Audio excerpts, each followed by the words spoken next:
आप किसी को जिसको जरा सा सुख है, कोई राजनेता है या कोई वैसे अच्छी पोस्ट है, उसको जिक्र करो, प्रार्थना करो, रिश्तेदार हो या कोई भी, कि भक्ति कर ले, परमात्मा का नाम ले ले, और फिर अगले जीवन में बहुत दुर्गति होती है, गधे कुत्ते सूअर बनोगे।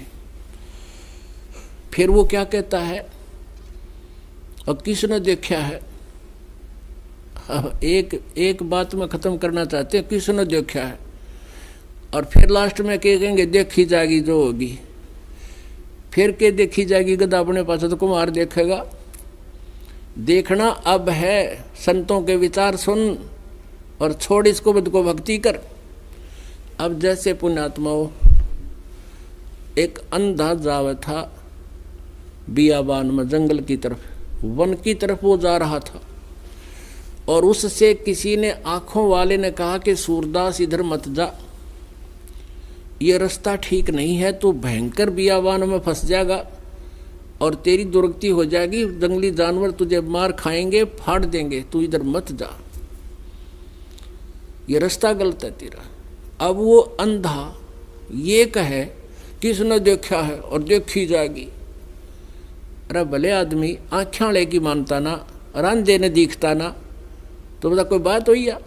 अब अंधे ने तो दिखता नहीं, आँखें वाले नो के किसने देखा, और वो आँखों वाला देख रहा तभी तो बता रहा है तुझे कि मार्ग ठीक है, नहीं है तेरा, ये वापस हो ले।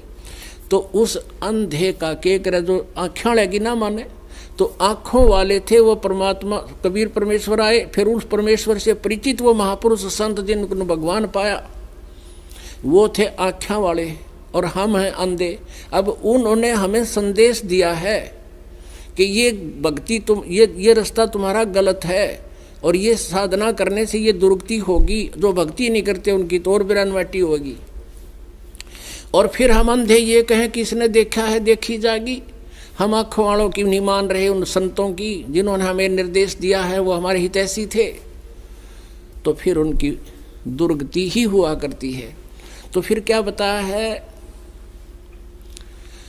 इंद्र कुबेर ईश की पदवी, ब्रह्मा वरुण ध्रुमराया, विष्णुनाथ के पुर को जाकर तू फिर भी वापस आया।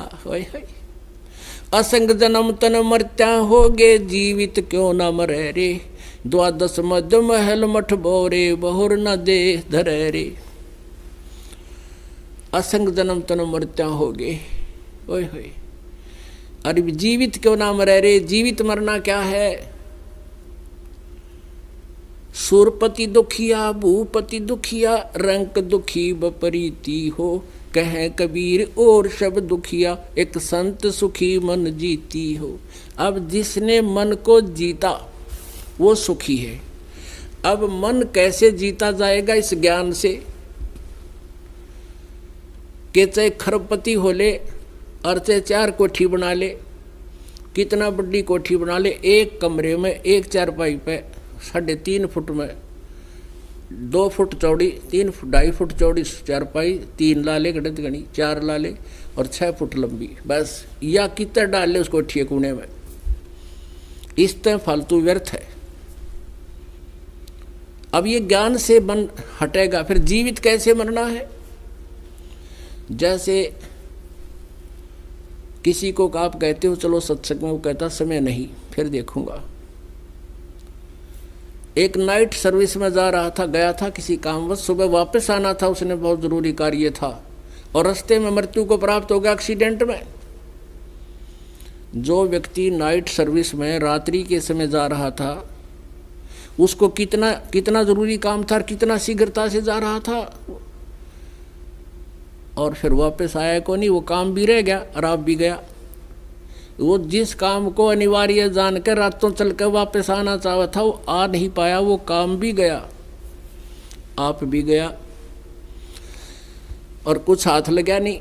तो ऐसे जब ये मन आपके अंदर ये बाधा पैदा करे कि सत्संग में जाने से तेरा कोई हानि होगी, तो फिर इसने समझावा बैठ कर भगवान के ज्ञान थे। अब तो न्यों सोच ले मैं मर गया, मृत्यु होगी, सपोज करके चाल पड़े हम मर गए, और 3 दिन के लिए मर गए, अब 3 दिन में कोई हानि होए भी गी, वैसे तो भगवान के मार्ग पे लाभ होए ऐसा हानि नहीं हुआ करती। आपको बहुत प्रमाण दे दूंगा, यहाँ भी जो ऐसा घटना घटी है। भक्त यहाँ होते हैं, भगवान वहाँ होते हैं, और उनके वो काम किए सोच भी नहीं सकते। फिर भी आप अपनी सोच से सोच कर ये चल पड़िए कि 3 दिन हम मर गए, और 3 दिन में जो हानि होगी वो फिर जाकर संभाल लेंगे, अपनी सेट कर लेंगे। भगवान का रास्ता तो मिल रहा है हमें, भक्ति का समय तो मिल गया। और जो परमानेंट टिकट कट की जब के कर लेगा, जब कुछ भी ना रहेगा हाथ में, वो सारा काम रह जाएगा तेरा। तो इसको कहते हैं जीवित मरना। मन चाहता है शराब पी लूँ, मन चाहता है कोठी ले लूँ, मन चाहता है फलानी चीज़ ले लूँ, तो इसने समझा दे भाई भक्ति कर ले, ना तो ये महावीर जैन वाली बिरानवटी तेरी भी हो जाएगी। यानी इस तरह हमें भी याद रखनी पड़ेगी। ये कोई वैसे एक कोई सांग नहीं कर रहा है, ये दास आपको तथ्य से परिचित करा रहा है, और तभी आप यहाँ से हटोगे।